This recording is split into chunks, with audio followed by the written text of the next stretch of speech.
All right, we're back with more college football coverage, and in this video, I'll be covering more of the transfer portal movement all the way from January 8th onward. As of this point, the portal's officially closed, although I did see something mentioning that players participating in the national championship game tonight have an extended window across the next few days to around up to a week or so, if I'm not mistaken.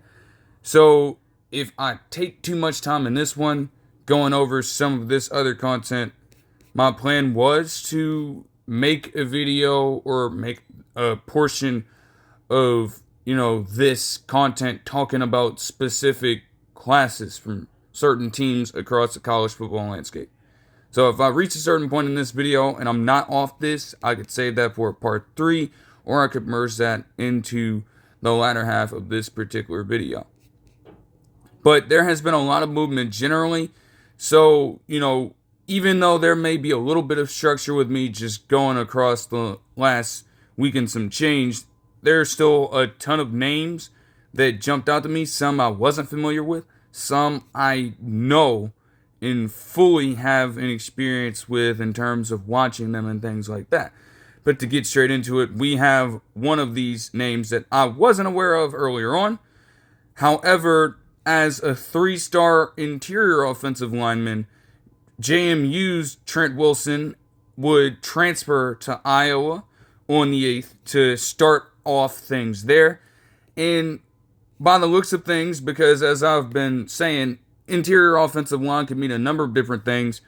On this 247 Sports page of his, you have a quick highlight tape of his from high school, and it's showing him playing a bit of guard, right or left. It shows him playing center on multiple snaps, pull blocking on some of these reps and things like that. So you could put them all over the line, and I guess it's going to be on Iowa's offensive line coaches and however they design this scheme as well to then determine, okay, where exactly do they want him on the field for the majority of his snaps? Or do they want him as a sort of plug-and-play guy who can cover up a lot of different areas on their particular offensive line?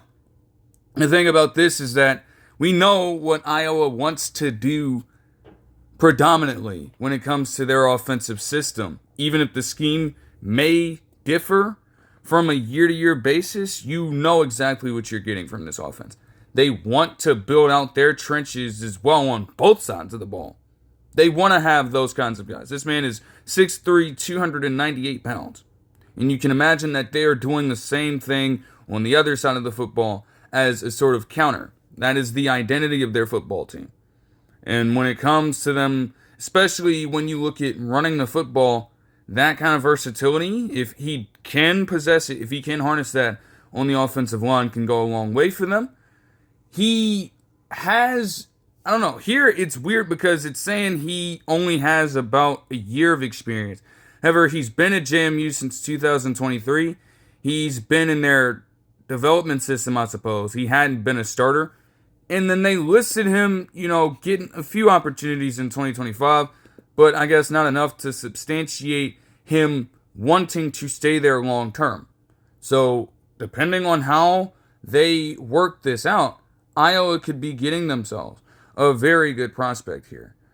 All right, to move into the next one, we have a pair of moves to get back into it from Miami of Ohio, weirdly enough. As for them to get all the way to their specific conference, just want to make sure I have an idea of where they're at. All right, so Miami of Ohio, for themselves, they'd have a pair of moves on the 8th. As to start it out first, they would get Sean Shahu, a 3-star offensive tackle from Saginaw Valley State. And it looks as though he's a graduate player. Says he has about 4 years of experience from 2022 onward. He would transfer there on the 8th. He's a 6'7", 305-pound offensive tackle. And, I mean, for them, it's interesting. It was not a move that I would strongly anticipate them, a school from literally Like, you're just not, you're not seeing that coming at all. I'm not gonna lie. It's interesting. They were a middle of the pack team in the MAC conference, but for me, I would have to look at them making this move as predicated solely on trying to get better in pass protection. Because just looking at this, they got Daquan Finn from Toledo. Now, I'm familiar with him. But when it comes to their overall passing attack, they finished amongst three different passers with just 2,622 passing yards, 17 total touchdowns, and 11 total interceptions. So it's probably one of the weaker units in the country in that regard, and they'd have to take a massive step up from there. Rushing-wise, they were a little better, and I guess that was their strong suit. But even then, you could not get away with having that kind of underwhelming performance from your quarterbacks, and a lot of that could be chalked up to how much pressure they were dealing with. Keep in mind that Daquan Finn is a little bit of a dual threat player, especially with what he was doing at Toledo. Bringing him into a system where you don't have that kind of protection around him can cause a number of different problems. So they think or believe that Shehu, and again, this is where the sentiments from last video start to kick in. Saginaw Valley State is very much on a different playing field in terms of being on a far lower level from the FBS. Like, they are deep in the FCS, I would believe. So to have a player come out of that system and have a program from one of the FBS schools be willing to dig that far down the rabbit hole and take a chance on one of these players, it just makes for a lot of interesting scenarios, and again, can pay off at a number of different ways for these respective players. That's why they go out and make these moves. But to also double dip in a way, you would have, let me just make sure, because it was mentioned to me that this particular player moved on as well. So let me, yeah, okay. So as I saw as well, something that caught my eye even more, they would get themselves a 4-star safety from Notre Dame in Ben Minich. Now, when it comes to him, he has been in the system for about 3 years, but I don't believe that he's gotten a lot of playing time. As we know, Notre Dame, when it comes to their trenches especially, and when it comes to their back end, they build out their team pretty deep. So it can be easy for players to get lost completely in this system. He has gotten himself a bit more opportunities over the last few years. He is exiting this season as we get ready for the national championship game later on tonight.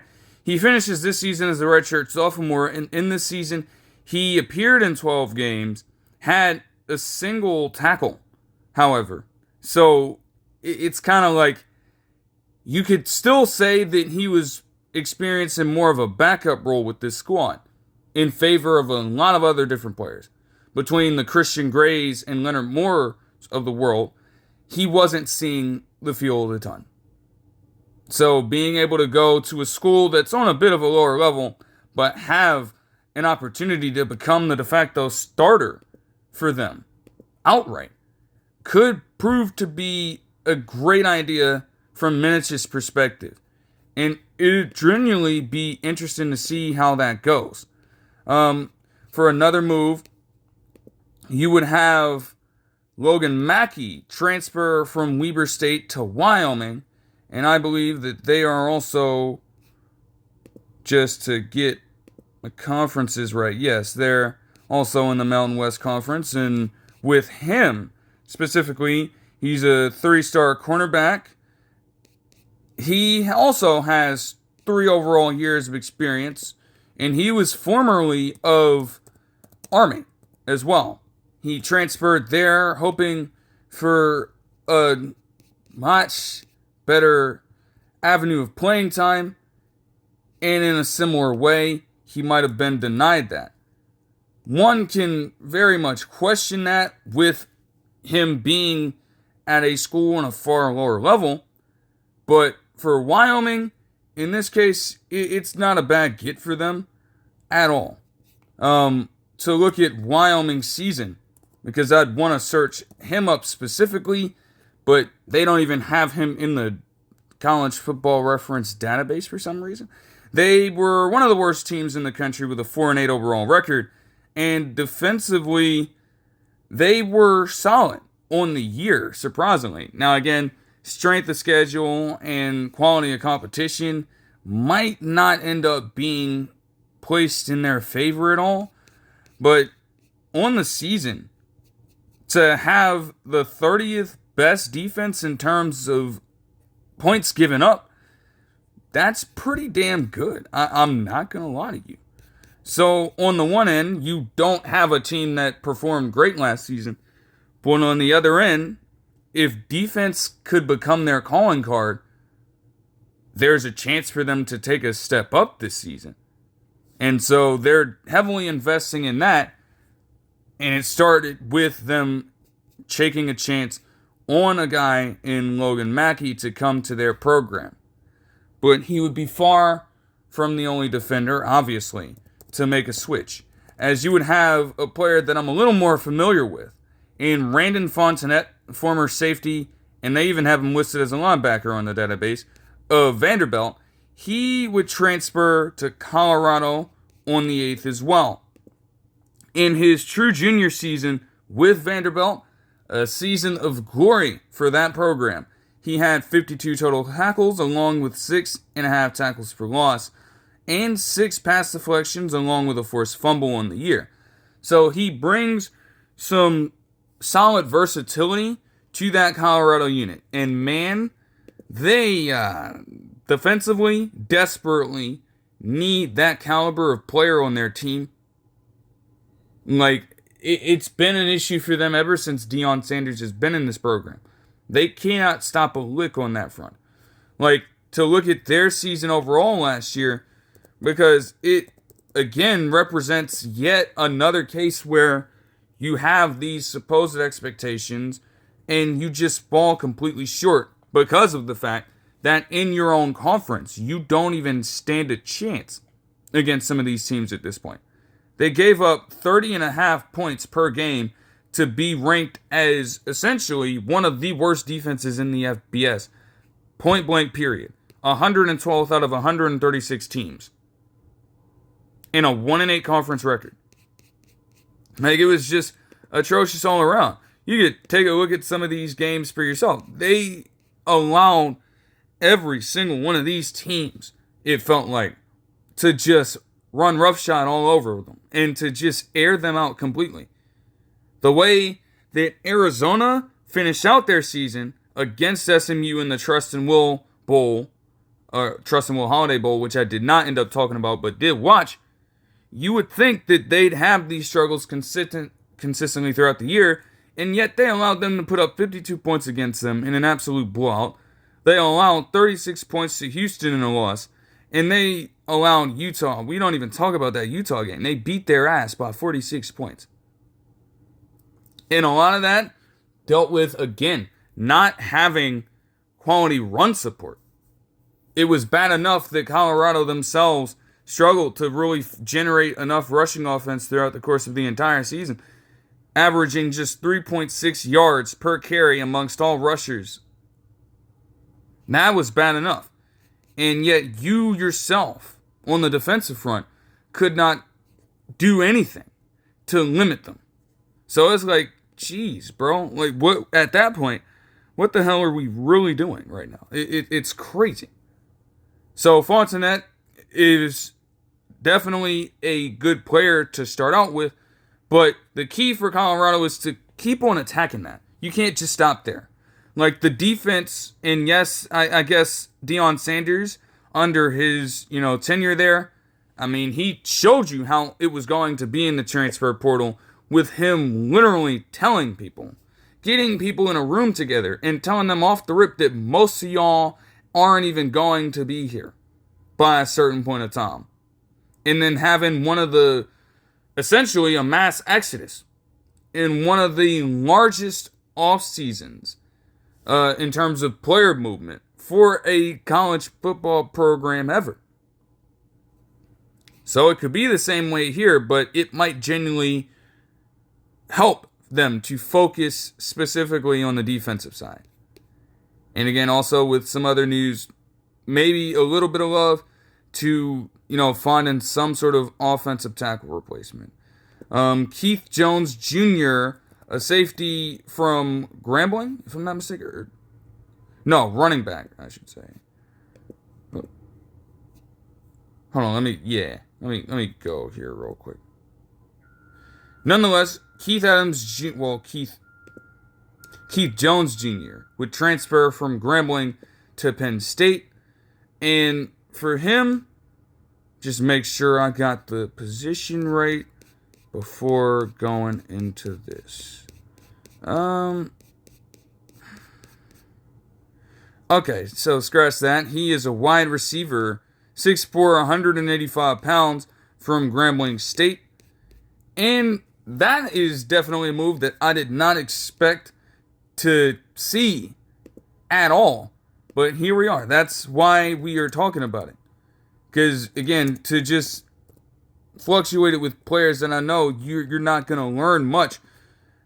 But, hey, to have that kind of prospect on your roster, and he's got about 2 years of experience, he could be a junior, he could be a redshirt sophomore. Nevertheless, last season, he had an okay year, but would probably need to be in a scenario where he can have a little better of an overall performance, putting up 31 receptions and 438 yards with 4 scores on the season. When it comes to Penn State as well, they do need more consistent wide receiver play. They are more than likely going to lose Traber Pena, and if I'm not mistaken, looking at him,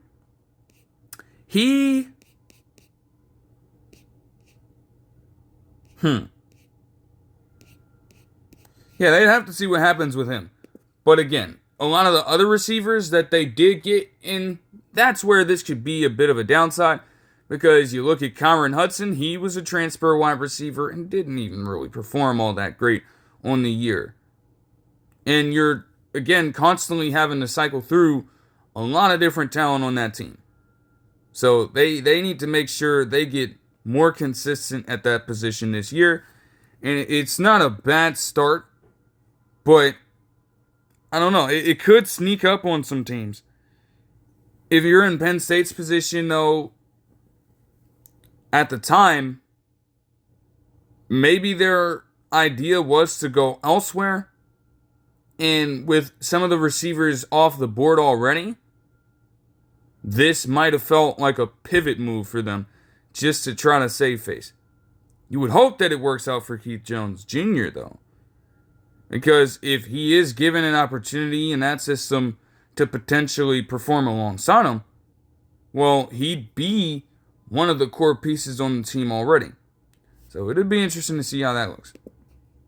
Arrington Maiden would transfer from Memphis to JMU. And it makes enough sense because you would have, earlier in this time, as I mentioned, Barnett III moved on from the team to UCF. So they had to fill that gap somehow. And with that, they get Maiden. Now, Maiden himself is a guy who was backing up the former Memphis quarterback now in Brendan Lewis, entering the NFL draft at this point. He was backing him up, and he did get a few reps in that game, the Gasparilla Bowl that I watched between Memphis and NC State last year, in relief because of just how badly they were getting beat at the time. So at that point, yeah, what are you going to do? He has got 2 years of experience, but again, will enter this more than likely as a redshirt sophomore. So there's a lot of potential development to get out of him as a player. And with JMU having to get a new coach in that locker room anyways, with the loss of Bob Chesney Jr. going to UCLA in the first place. They had to retool, and depending on how this goes, this can either be a complete and total reset in a positive way, where they maintain their stretch of being one of the better FBS teams over the past few years in terms of overall record, or they could completely plummet as a roster overall. Again, it's not all about the quarterback, but in a situation like this, between trying to have a dynamic between a new quarterback and a new head coach, this could go in a multitude of different ways. And it'd be interesting to see what kind of system they built for him, because by all accounts, unless they have a much better recruit generally in terms of, anything outside of the transfer portal, all things considered at this point, he's more than likely their guy moving forward. So, JMU, if you take a look into their overall class at any given point, it would be very important that they have an understanding of filling out this roster in full, rather than just settling for getting a guy surrounded with essentially nothing else at that point. Kyler Casper would move from Oregon to BYU. He is a wide receiver, and he has a good amount of tangible qualities. First of all, automatically you look at his profile. He does have a lot of overall experience, but again, has not played. So his eligibility, he's probably got a few remaining years. But this man is 6'6" and 212 pounds. At that point, you'd probably be thinking that the man would be playing basketball for the Ducks program. No, he's got that frame in a wide receiver's body. And I'm like, that is crazy. Now again, that height to weight disparity, and even they say this when he was coming out of high school, they say that, okay, they may want him to add on a little more muscle. Fair enough. But, if you got that going down, you already make for a pretty good outside weapon, especially in, more situational scenarios. Your third downs, your red zone threats, stuff like that. The thing with him is, again, is he truly ready? Because one could question, okay, if he's been at Oregon for all this time, and you constantly, again, it's Oregon, you're going to have talent cycling in on repeat. He could not attain a starting position for 4 years there. What makes one believe that he could get this going and find a true output in his 5th year? Okay, so they say essentially he's a redshirt senior at this point. But in all that time, he's only appeared in 23 games, and even then, a lot of his appearances have been in relief. He's got 6 receptions for 77 yards and has never caught a touchdown pass in his football career in terms of college at this point. Now again, BYU is in an interesting scenario themselves, because I believe that when you look at both Chase Roberts and Parker Kingston, they are in position to enter the draft if they so choose, as you have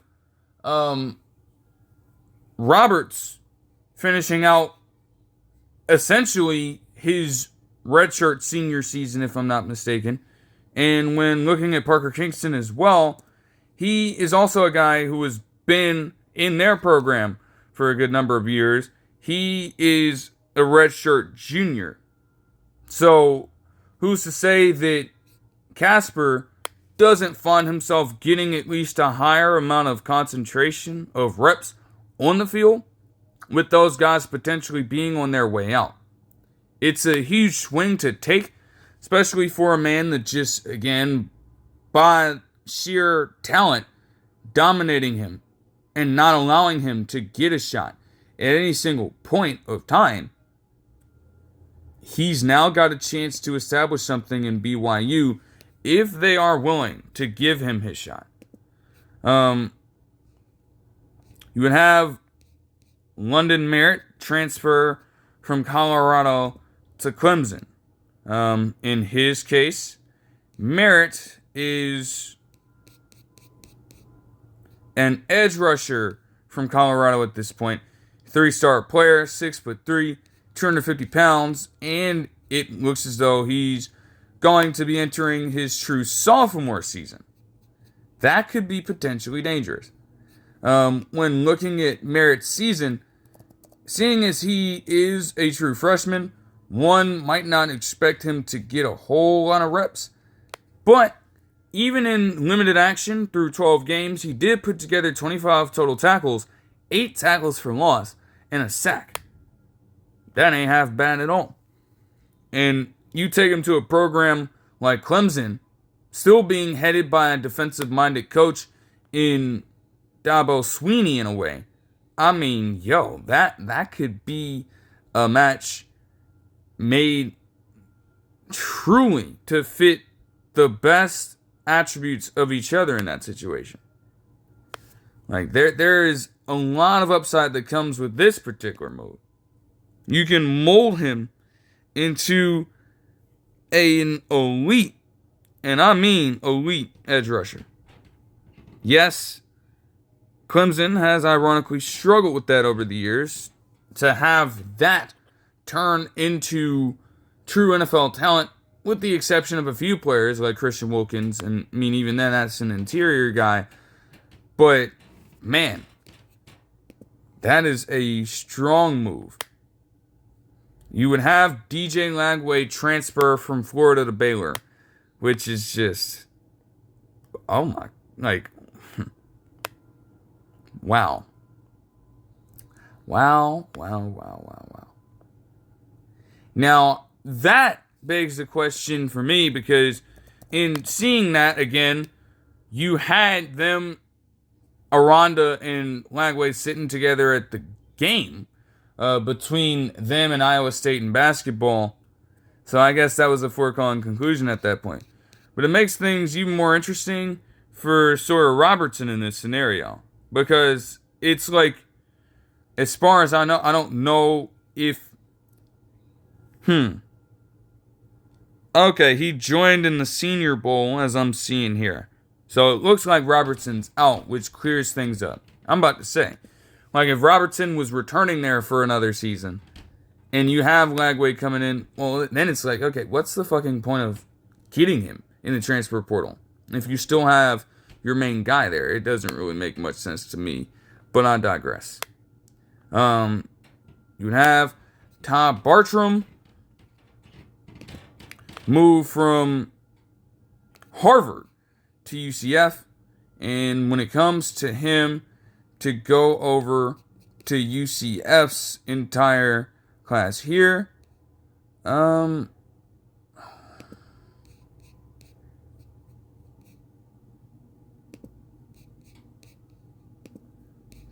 from there all the way to the Big 12, it's definitely intriguing in the first place. But when looking at him specifically, he is a 3-star safety from their program with about 4 years of overall experience, so he might be in his senior year or a graduate at this point.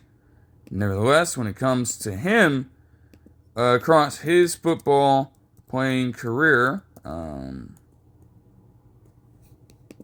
okay, they don't even have anything up for him. Interesting. Let me see real quick. Okay. Alright, so looking at him, he, for his numbers at Harvard, this season he put up 83 total tackles, along with a half tackle for loss, 2 forced fumbles, an interception, in 3 pass breakups on the year. It looks like every single year for him, he's been getting more and more opportunities. He played in the most games he's played in a single season just this past year. And he's been a solid player for this program. He's gotten some accolades for his performance within the Ivy League Conference. But now he gets a chance to take his talents to an UCF program that will similarly, with some of the ways that they played their football this year, they could use the reinforcements on the defensive side of the football. And that is absolutely no joke whatsoever. All right, you would have Leona Leifau move from Texas to Colorado. He's a 4-star linebacker. All right. Jeez. So, upon my realization, I just looked, and it took me 30 minutes to cover that part, and I'm not even out of January 8th completely. Because you have here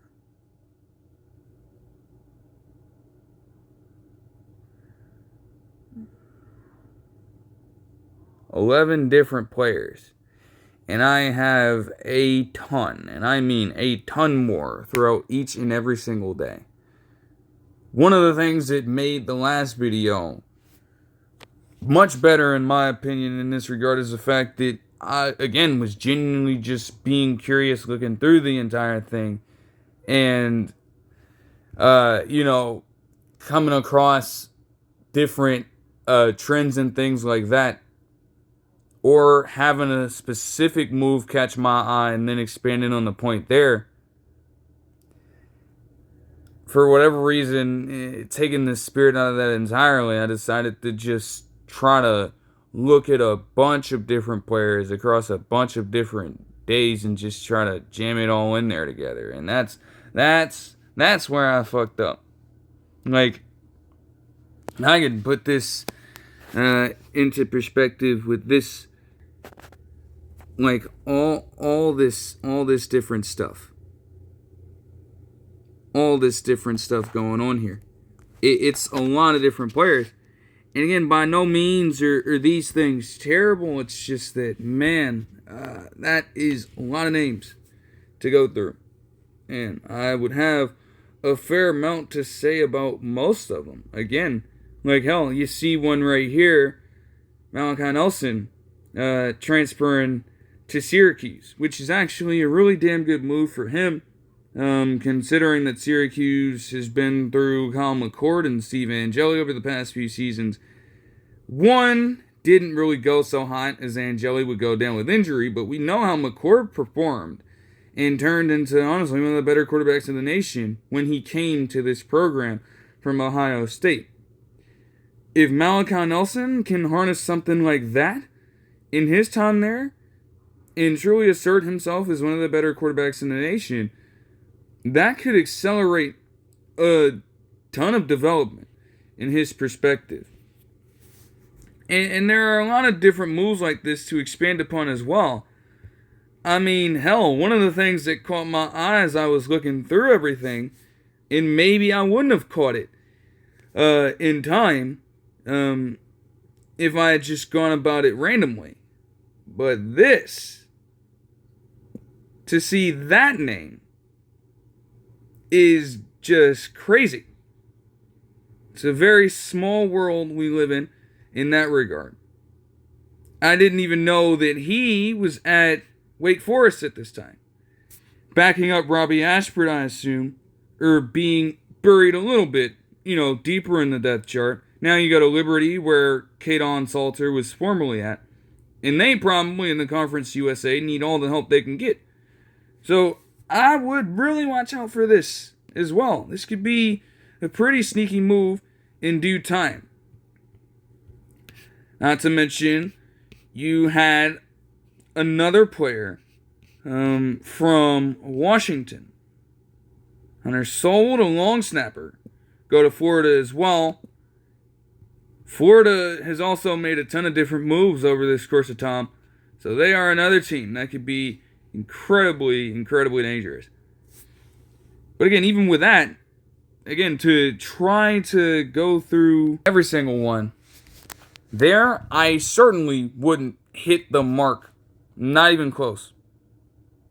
And it wouldn't even be doing it justice to, try to have that happen.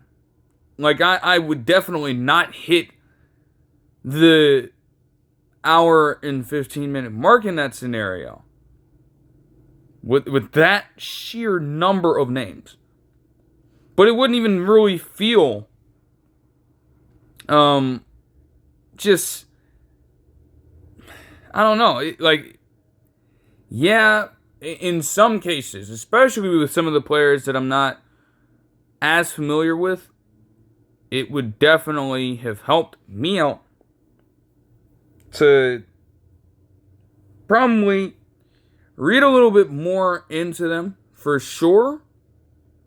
But even then, part of what made the last video so authentic is, again, just genuinely being curious, being able to do that in real time, have the research go on, have the curiosity and lack of knowledge to just scroll through, see whatever might be going on, and if I come across something that intrigued me, then go in, then try to learn about it. Come into it as a student and not just automatically assuming that I already know the information at hand. And I think that's where I sold myself short with this one.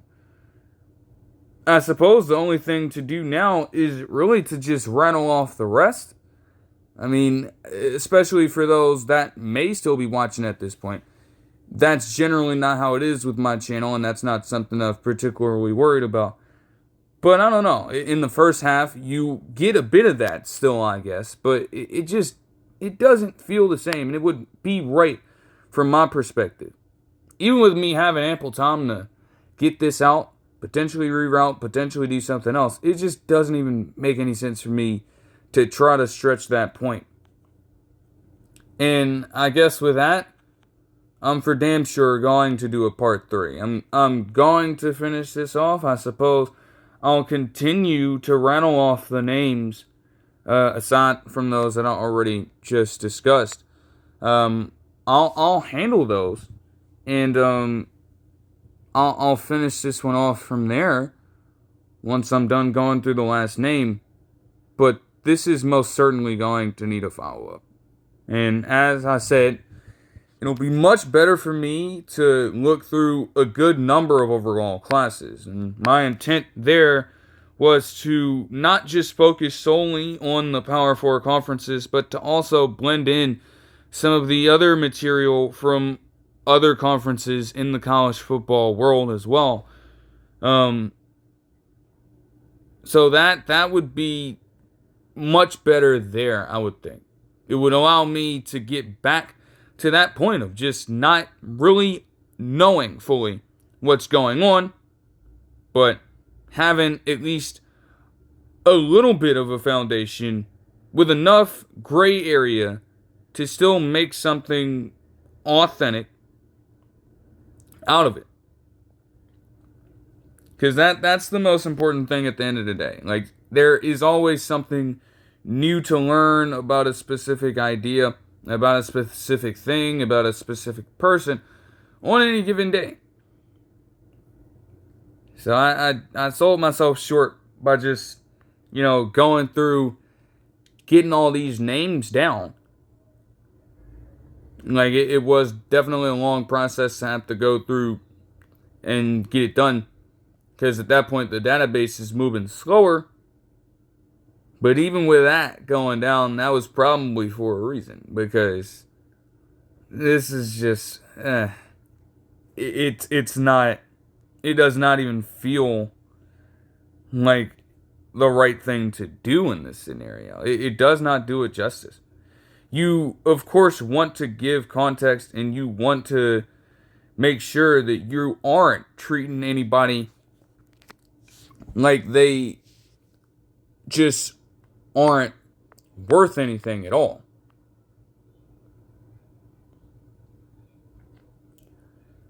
So to just, again, have me rattle through players individually like that without trying to give out any context there, it just doesn't feel right. But at the same time, again, the last video was probably a bit more successful in being able to truly balance that out, have a little bit of commentary there, and again, have enough gray area to truly expand on my curiosity. This essentially just feels forced. There's not a problem down with taking out notes or anything like that, but I probably could have approached this in a much better way. Similar to that, or just come up with a few big ideas about the entire thing and approach it from there. Not try to, again, just force that kind of content on anybody. Because at that point, again, I'm literally not even really doing much. If I'm just going through name after name after name without much to show for it. It just, I don't know. So, I guess I'll just rattle off the names now and end off the video at that particular point. And I mean, hey, even with me going through all that now, even if I'm not doing the best job with this on the back end, you know, these names are out there. They're on the 247 Sports database. So I can definitely link that in this video as I did with the last one. Or at least I should have done with the last one. Okay, I'm going to have to do that with the last one then. I'll do that in time. But I'll link that in the description of this video. So if you want to have more context there, that for whatever reason, I just, again, decided to completely walk away from the second I started typing up the first few names of this. You have all the opportunity in the world to go out there and look them up on that particular database. But to rattle off the names, for January 8th, you would have Liam Danitz transfer from Hope to Wisconsin. You would have Jayon Harvey transfer from Findlay College to JMU. You would have Jared Ramus transfer from Montana to Iowa State. You would have Kenny Soares Jr., who I did watch in the same game, from NC State to Michigan State. You would have Andrew Cunningham transfer from Charlotte to North Texas. You would have Kay Wolford, a wide receiver, transfer from Kent State to Cincinnati, and that is, in my opinion, a really good move. Like, Kent State, we understand how bad they've been over the past few seasons.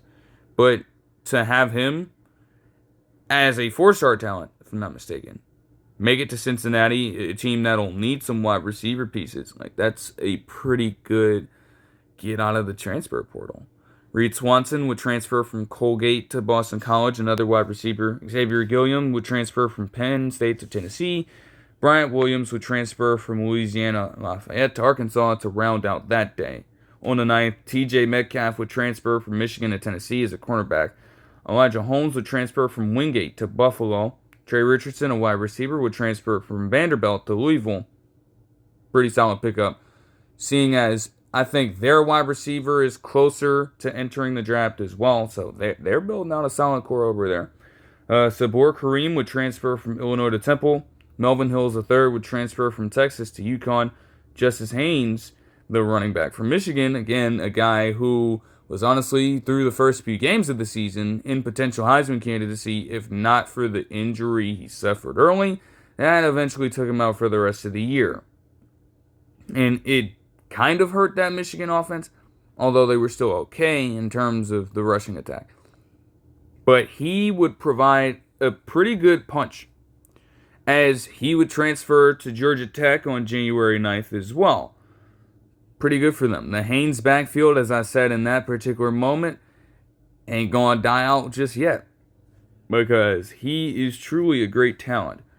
So to have your offense potentially run through him, especially if he's going to put together a stretch like he was doing at Michigan, well, that ain't too bad of an idea, especially for that kind of system.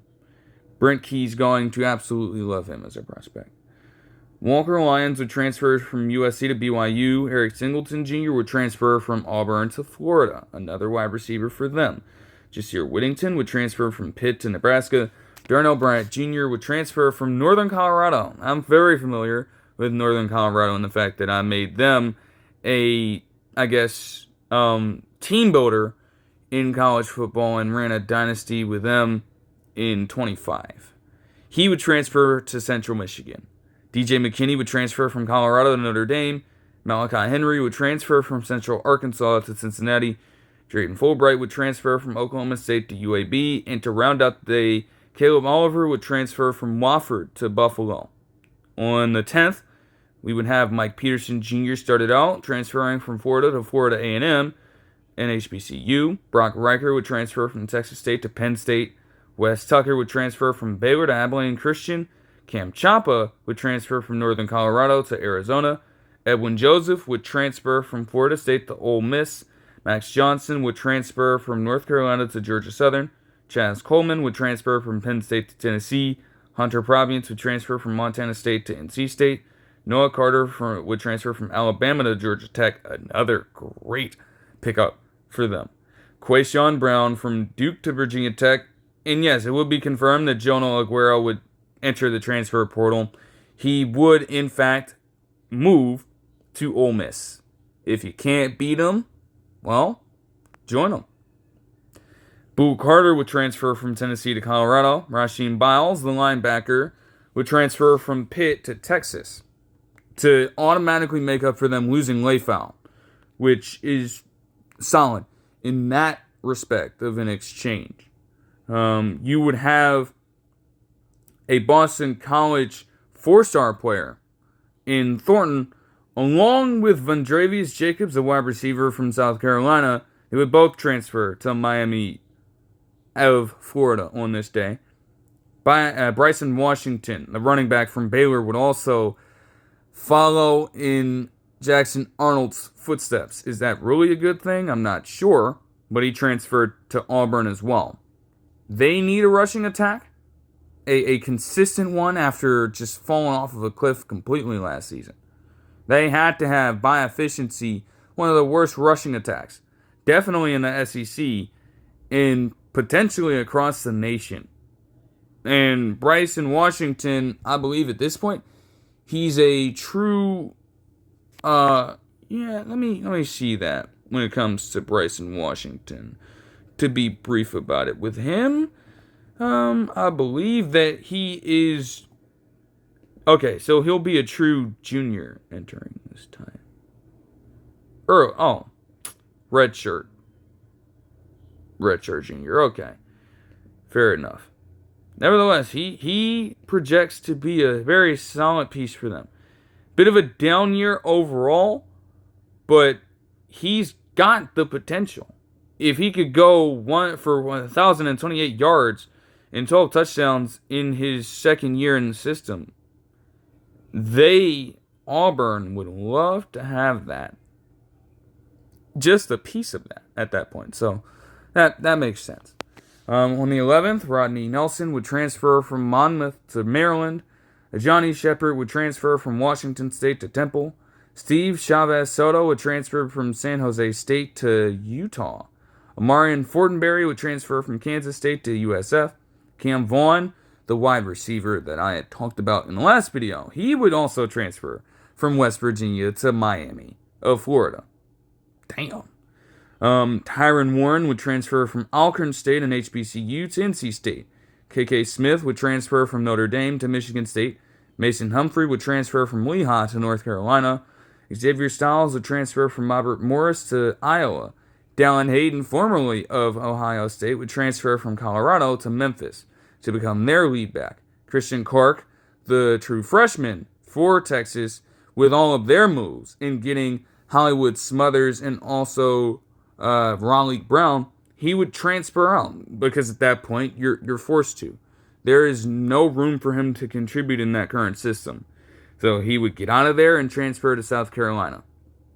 They lost Sanders, Raheem Sanders, earlier in last year, I should say, to the draft. So they're looking to recuperate as it is, and they could start with someone who could be developed into a pretty good piece for their team. C.J. Baxter Jr., also a former Texas running back at this point, he would transfer from them to Kentucky. Isaiah Horton, potentially one of the more consistent wide receivers, if not at least the second most consistent wide receiver on this Alabama team this season, he would transfer to Texas A&M. Ain't that some shit? Because they're going to lose Casey Concepcion to the draft, more than likely. They may still have Craver for this season, but they said, fuck that, we're already trying to retool this offense, so we're going to steal one of your best guys.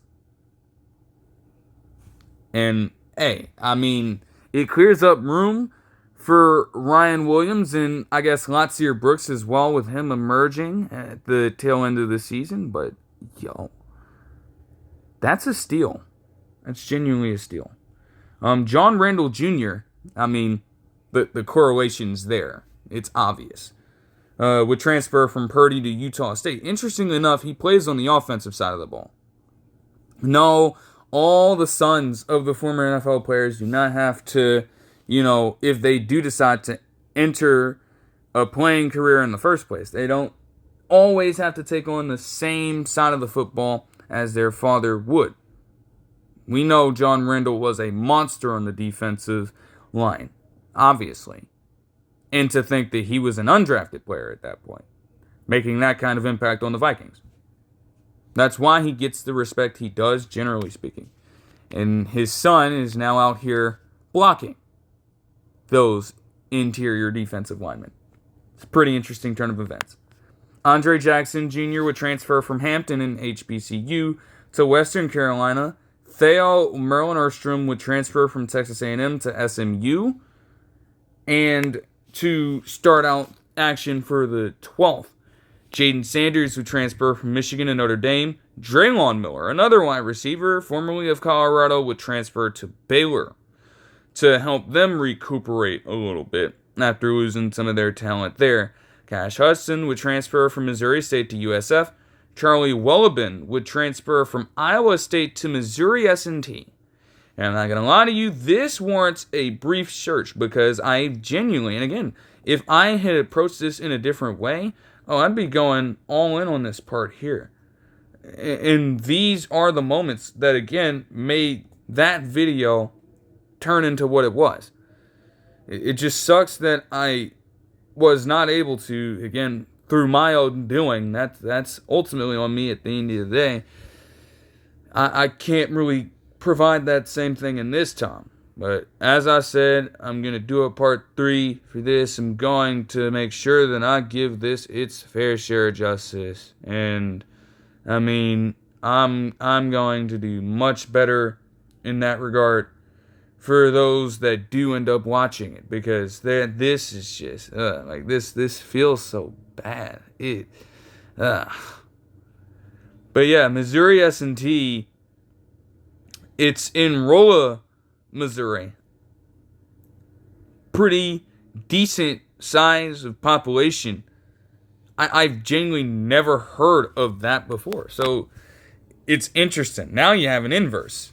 Like, I don't know what his playing situation was at Iowa State, but for him to decide to go away from a Big 12 program to go to a much smaller program by comparison, like that could be another interesting way of framing this entire thing. And it's humbling in a way. Like, maybe there's a general opportunity that he's looking for, or maybe that's an opportunity for him to start thinking about other things far beyond the playing surface at that point. Because, again, 4,000 players, and then we know how many enter the NFL draft on a year-to-year basis. Again, not everybody is going to become a superstar player. Not every single college football player is even going to make it. to the NFL. It's not a foregone conclusion. So you have to find different avenues to succeed in your life beyond that point. And this could be an example of him utilizing his abilities in football to open up other doors. And if that is the standpoint at which he's going with, I'm not in his head. I don't personally know him, so I can't speak for him in that regard. But that would truly be something commendable if this was a plan for him. Keon Keeley would transfer from Alabama to Notre Dame, a highly ranked edge rusher. And they, again, poach him away from that program. It's crazy. Andrew DePape would transfer from Indiana to UMass, another highly ranked edge rusher. And UMass, again, that's an interesting pickup for them. Thaddeus Gianaris would transfer from Dartmouth to Wyoming. Jabri Bickham would transfer from Boise State to North Texas. David Boyajian would transfer from Washington to Cal Poly. Noah Rogers would transfer from NC State to Alabama, wide receiver as well. To make up, I suppose, for the loss of Horton in that situation. Malcolm Simmons, another wide receiver, would transfer from Auburn to Texas Tech. Caden Atkins would transfer from Georgia State to North Alabama. Bo Pribula, in a season riddled with injuries, did not have the greatest performance at Missouri.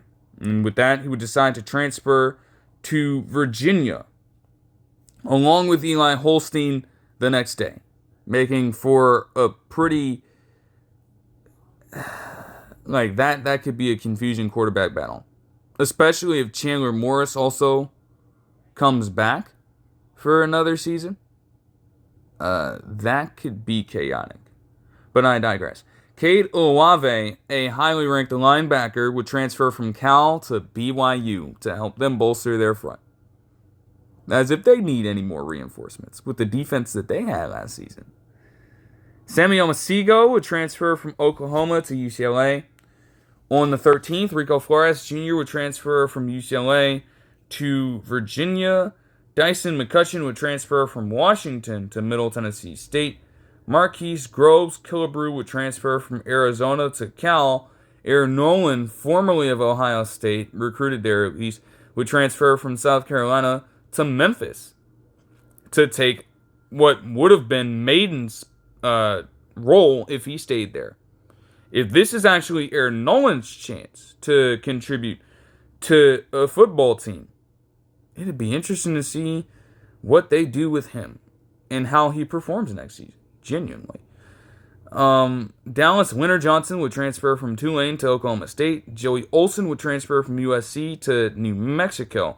Harrison Braun would also transfer from Minnesota over to South Dakota. Another case where, again, you have a player who hasn't gotten a lot of playing time with Minnesota, ultimately because of Parrish and the way that he performed, right? Understanding as well that a different safety is more than likely going to take his place throughout the course of this offseason. Why not seek out an opportunity elsewhere? South Dakota is, again, a choice that you wouldn't expect many people to make. But again, that this is where, that autonomy for these players comes in. They have the say-so on the next move in their potential career. And again, it can mean a lot. What you do with that does matter. You have to be wise with your decisions, of course. But, man, that is genuinely a pretty crazy situation to be in, I will say. I'm not even going to lie. Okay, let me get down here. On the 14th, you had Preston Howard transfer from Auburn to Maryland. Nick Anderson, the former Oklahoma wide receiver, now at LSU at the time, he went through just a weird experience there. I don't know, even with him, playing, he was on the field. And while he would get injured at the tail end of the season, I believe, I don't think it took him out for too much time. Nonetheless, you had the likes of Barian Brown and Aaron Anderson and Angel Anthony to an extent even they were getting utilized far more than he was, which makes no sense. With seeing all that go down, he would decide to transfer from to LSU. He would decide to transfer from LSU to Kentucky. Justin Ross, a corner, would transfer from Navy to Virginia. Jack Van Dorstelaar would transfer from Tennessee to Oklahoma. Now, again, this is the true freshman tight end that came in on that weird-ass play call that I shit on. However, him being a true freshman in this scenario, now entering as a true sophomore, maybe he'll redshirt as a freshman because he, outside of that particular play, didn't even appear that much for Tennessee this season. So to have him potentially redshirt that year, enter as a redshirt freshman, and be under the tutelage of the Jason Witten as a tight ends coach, along with him potentially working with Koenig as well, like Oklahoma at that position, because again, you got to understand, you already had Mark Andrews come out of there in 2018. Like, yo, they could potentially be doing some crazy shit right now. I'm not going to lie. Joe Brunner would transfer from Wisconsin to Indiana. Davion Pritchard would transfer from Pitt to Kent State. And Caden Massey would transfer from Kansas State to JMU. On the 15th, Tion Gray would transfer from Oregon to Notre Dame. Christian Hamilton would transfer from West Virginia and still keep it in the relative area, as he would transfer to Marshall, the house that Randy Moss built. It's pretty damn good. Luis Tenkara would transfer from Florida to Houston. Andre Green Jr. would transfer from Virginia to Georgia Southern. And Walter Mathis Jr. would transfer from LSU to Auburn. On the 16th, Roderick Robinson II, a backup running back for Georgia. He had to have been buried deep on that depth chart because he barely appeared in any of their games this season. But he would decide to transfer from there to UAB. Colin Sorensen would transfer from Charleston Southern to Missouri. John Slaughter would transfer from Colorado to Purdue. Devin Brown, formerly of Ohio State, would transfer from Cal to Weber State. And this is a scenario where the transfer portal can backfire. I'll say it. I'll be that guy. Because Devin Brown was obviously looking for playing time at this point. He hadn't gotten it. And again, when you're cycling through that much quarterback talent at the Ohio State, it's going to be tough to win that battle. But after being on the losing end for that many years, he wanted a fair chance to start, and he figured, okay, I'm going to go to Cal, and I'm going to try to become the starter there. Looking at it, as we're leading up to the season, it's between him, and it's between John Kelly Sagapolatelli, who at that point is a freshman, true freshman, and Sagapolatelli won the job over him. And Devin Brown, to this point, while still having a lot of overall experience in college, did not appear all that much. And that's despite Sagapolatelli having some growing pains over the course of the year, although ultimately, Cal was able to finish off the season strong. And the future is looking bright for him as a player. Yet for Brown, seeing that he is now the long-term solution after putting together a pretty solid year, well, now there's not a chance for him to be able to really make anything happen with this team. And so, yet again, for the second year in a row, he'd have to try to make something work through the transfer portal. Weber State is definitely on a far lower tier compared to some of the other schools that he would be able to choose from. But at that point, that in a game of chess, he made a wrong move. And again, in the moment, from his perspective, you're not looking at it that way. But with the way that things can go in the college football landscape, sometimes you brutally miss on your moment. Hopefully, though, he can come through at Weber State and be a solid contributor for them. Blake Purchase would transfer from Oregon to Ole Miss. Emmanuel Olabaju would transfer from North Dakota to Iowa. Brody Bailey would transfer from West Georgia to Mercer. And on the 17th, to round it off, again, some other moves have come in today, but those are really just, I guess, full-on commitments and everything like that. You couldn't enter the transfer portal after this particular period, but I guess some people are, having specific commitments come through a little later, for a number of different reasons. To start it out here, though, Kamari Terrell would transfer from Texas State to Washington State. Jalen Mozon would transfer from Utah to South Alabama. Donovan Haslam would transfer from West Virginia to Tennessee. Emmanuel Okoye would transfer from Tennessee to Cal. Chance Rucker would transfer from Michigan State to Arizona State.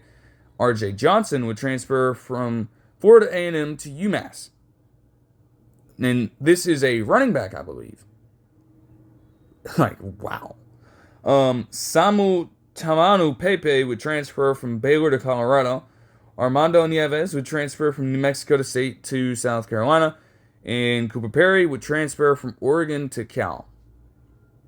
So again, even with that, I still did get into some situations where I expanded on a few points here and there. I just didn't need to track that down on a notepad. And I mean, I guess, hell, I started out with just a couple pointers. But from there, I took that video so far. And this one, I'm still going to put it out. It just feels like I completely pissed this away. But again, we're going to go ahead and we're going to do a part 3 with this. Definitely going to come correct with that, as we'll be looking through a number of different programs. Like, naturally, you're going to have some of the give-me's. You're going to have some of the Ohio State coverage in there, and they have truly put together one of the best transfer classes in the nation. But we're going to go much, much deeper than that there. And I would hope that in that one, I do a much better job on my end of covering it. Still, you have a lot of names here. And again, as I said the first time, 4,000 overall. So you're not going to be able to get to every single one. You're not going to be able to do every single one justice. But I would hope that you still came away from this video with an understanding that, hey, even with some being dictated by, material motives when it comes to specific player moves and everything like that, there are others that can genuinely make the transfer portal a little easier to deal with. Of course, though, again, from that standpoint, still, it's like they've got to come back to the drawing board and change this around. Because to have all this going throughout the college football playoffs is just ridiculous. And it's truly conflicting with the schedules that they have got to adjust to in this time. It just is. But that'll do it for this one. I hope you guys enjoyed the video. I would be a little bit surprised. But again, those are your sentiments, and you're free to express them in any way you choose.